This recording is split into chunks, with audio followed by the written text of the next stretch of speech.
October 14th, 1991. Dear friend, do you know what masturbation is? I think you probably do because you are older than me, but just in case, I will tell you. Masturbation is when you rub your genitals until you have an orgasm. Wow! I thought that in those movies and television shows, when they talk about having a coffee break, that they should have a masturbation break. But then again, I think this would decrease productivity. I'm only being cute here. I don't really mean it. I just wanted to make you smile. I meant the wow, though. I told Sam that I dreamt that she and I were naked on the sofa, and I started crying because I felt bad. And do you know what she did? She laughed. Not a mean laugh either. A really nice, warm laugh. She said that she thought I was being cute. And she said it was okay that I had a dream about her, and I stopped crying. Sam then asked me if I thought she was pretty, and I told her I thought she was lovely.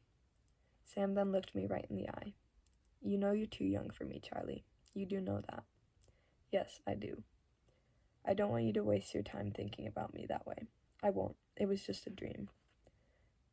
Sam then gave me a hug, and it was strange because my family doesn't hug me a lot except my Aunt Helen. But after a few moments, I could smell Sam's perfume, and I could feel her body against me, and I stepped back. Sam, I'm thinking about you that way. She just looked at me and shook her head. Then she put her arm around my shoulder and walked me down the hallway. We met Patrick outside because they didn't like to go to class sometimes. They preferred to smoke. Charlie has a Charlie-esque crush on me, Patrick. He does, huh? I'm not trying to, I offered, which just made them laugh. Patrick then asked Sam to leave, which she did, and he explained some things to me so I would know how to be around other girls and not waste my time thinking about Sam that way. Charlie, has anyone ever told you how it works? I don't think so. Well, there are rules you follow here, not because you want to, but because you have to. You get it? I guess so.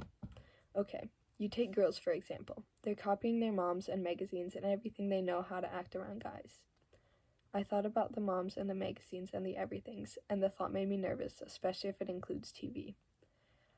I mean, it's not like in the movies where girls like assholes or anything like that. It's not that easy. They just like somebody that can give them a purpose. A purpose? Right, you know? Girls like guys to be a challenge. It gives them some mold to fit in how they act, like a mom. What would a mom do if she couldn't fuss over you and make you clean your room? And what would you do without her fussing and making you do it? Everyone needs a mom, and a mom knows this, and it gives her a sense of purpose. You get it? Yeah, I said, even though I didn't, but I got it enough to say yeah and not be lying, though. The thing is, some girls think they can actually change guys, and what's funny is that if they actually did change them, they'd get bored. They'd have no challenge left.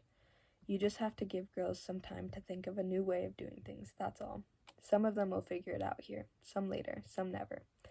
I wouldn't worry about it too much. But I guess I did worry about it. I've been worrying about it ever since he told me. I look at people holding hands in the hallways, and I try to think about how it all works. At the school dances, I sit in the background, and I tap my toe, and I wonder how many couples will dance to their song. In the hallways, I see the girls wearing the guys' jackets, and I think about the idea of property. And I wonder if anyone is really happy. I hope they are. I really hope they are. Bill looked at me looking at people, and after class, he asked me what I was thinking about, and I told him. He listened, and he nodded and made affirmation sounds. When I had finished, his face changed into a serious talk face. Do you always think this much, Charlie?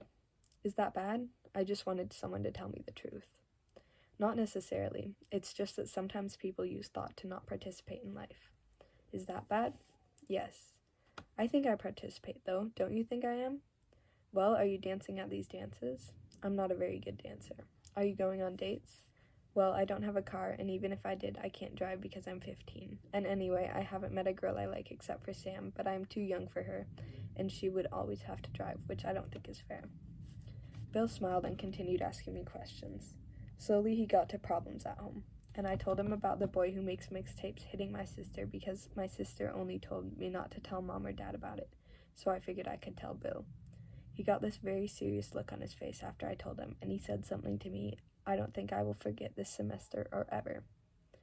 Charlie, we accept the love we think we deserve. I just stood there quiet. Bill patted my shoulder and gave me a new book to read. He told me everything was going to be okay. I usually walk home from school because it makes me feel like I've earned it. What I mean is that I want to be able to tell my kids that I walked to school like my grandparents did in the old days. It's odd that I'm planning this considering I've never had a date, but I guess that just makes sense. It usually takes me an extra hour or so to walk as opposed to taking the bus, but it's worth it when the weather is nice and cool like it was today.